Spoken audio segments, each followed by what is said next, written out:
नमस्कार दोस्तों, आपके अपने चैनल साहित्य मंथन के मंच से मैं डॉक्टर सुमन श्री आप सभी का स्वागत करती हूँ। जैसा कि चैनल का नाम है साहित्य मंथन, यानी कि हम यूजीसी नेट के पाठ्यक्रम में निर्धारित यूनिट 1 से लेकर 10 तक सभी यूनिट्स का अच्छे से गहन अध्ययन करेंगे, जिसकी शुरुआत हो चुकी है।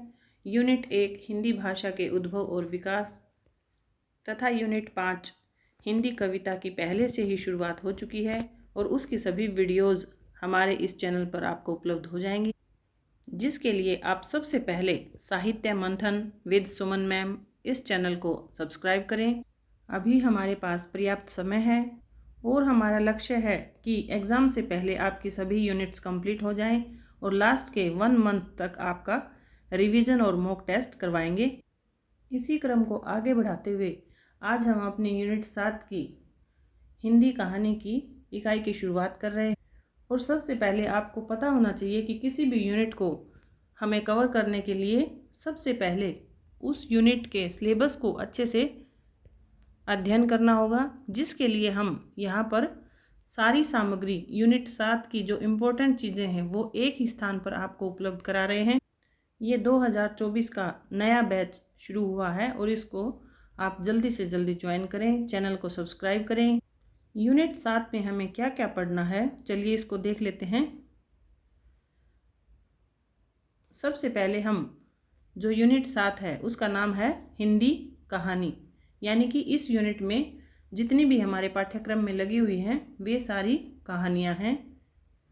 इसलिए हमें पता होना चाहिए कि इस यूनिट में जितनी कहानियाँ लगी हुई हैं वो कौन कौन सी हैं और कितनी कहानियाँ हैं और उनका प्रकाशन वर्ष क्या है और वो कौन सी पत्रिका में संपादित हुई हैं, तथा जितने भी लेखक या कहानीकार हमारे इस यूनिट 7 में लगे हुए हैं उनके जो कहानी संग्रह हैं उनके बारे में भी हमें अच्छे से जानकारी होनी चाहिए, तथा जो कहानी पाठ्यक्रम में लगी हुई है वो किस कहानी संग्रह से ली गई है इसके बारे में भी हम जानेंगे। तो चलिए आगे देखते हैं। सबसे पहले हम यूनिट 7 में जो जो कहानियाँ लगी हुई हैं वो सभी यहाँ पर लिखी गई हैं और ये कुल मिलाकर 21 कहानियाँ हैं। ठीक है, इन सभी के रचनाकारों के नाम भी आपको पता होना चाहिए और ये रचनाकार हैं, ये कुल 17 रचनाकार हैं। अब आप पूछेंगे कि रचनाकार 17 हैं और कहानियाँ 21 हैं, तो ऐसा कैसे? इसका अर्थ है कि किसी रचनाकार की एक से ज़्यादा कहानी हमारे सिलेबस में लगी हुई है और ये भी आपको पता होना चाहिए कि वो कौन कौन से हैं। इनमें सबसे पहले नाम आता है राजेंद्र बाला घोष, जिसकी 2 कहानियाँ हमारे सिलेबस में लगी हुई हैं। और आगे हैं मुंशी प्रेमचंद, जिनकी 2 कहानियाँ ईदगाह और दुनिया का अनमोल रत्न ये हमारे सिलेबस में लगी हुई है। यानी एक रचनाकार की 1 से ज़्यादा कहानियाँ लगी हुई हैं, इसलिए ये कुल मिलाकर हमारी 21 कहानियाँ हैं। ये याद रखेंगे कि किस किस रचनाकार की 2 कहानियाँ लगी हुई हैं। एक हैं राजेंद्र बाला घोष, एक हैं प्रेमचंद। और आगे देखते हैं। अगले हैं फणीश्वर नाथ रेणु, जिनकी 2 कहानियाँ हमारे सिलेबस में लगी हुई हैं, तीसरी कसम और लाल पान की बेगम। और अगले हैं भीष्म साहनी, जिसकी 2 कहानियाँ हैं, अमृतसर आ गया है और चीफ की दावत। यानी कि ये सारे 17 रचनाकार हैं और 4 रचनाकार ऐसे हैं जिनकी 2 कहानियाँ लगी हुई हैं। तो यानी टोटल हमारे हो गए 21 कहानियाँ। ठीक है, जब तक आपके दिमाग में ये बात क्लियर नहीं होगी तब तक आप कहीं कहीं से कोई कहानी कभी पढ़ ली, कभी कोई पढ़ ली, ऐसे आपका सिलेबस कवर नहीं होगा। तो चलिए आगे देखते हैं।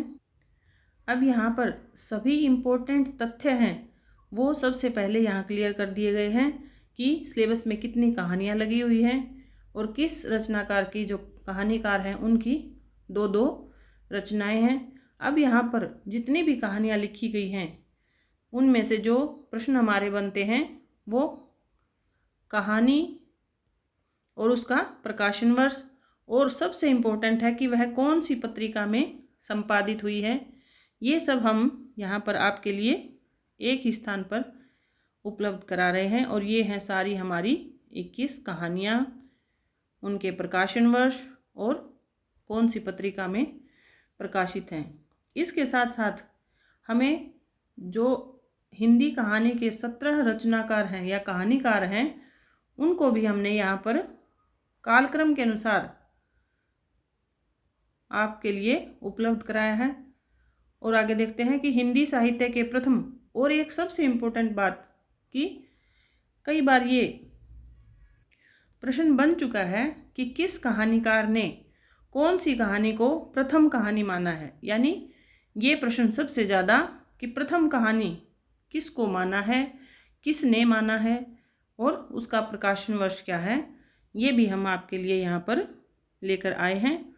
और ये देखिए यहाँ पर रामचंद्र शुक्ल हैं और कहानी का नाम है इंदुमती, प्रकाशन वर्ष है 1900 और इनके लेखक हैं किशोरी लाल गोस्वामी।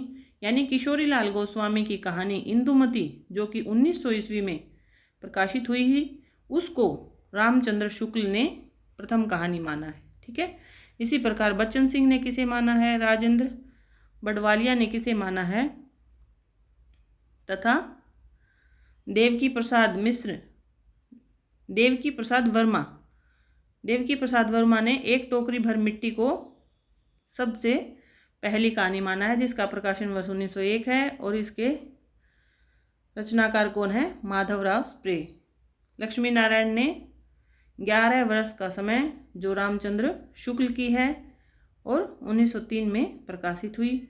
इसलिए ये जो पोर्शन है ये आपके लिए अत्यंत ही महत्वपूर्ण हो जाता है। इसलिए इनको या तो इस वीडियो को आप बार बार देखें ताकि आपको याद हो जाएंगी।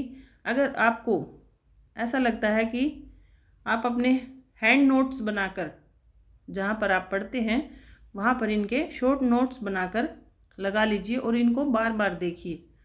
ठीक है। इसलिए ये जो मुख्य तथ्य हैं यानी इम्पोर्टेंट बिंदु हैं ये सारे, इनको तो आपको याद करना ही है।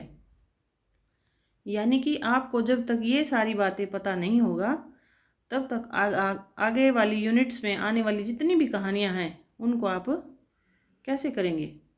ठीक है।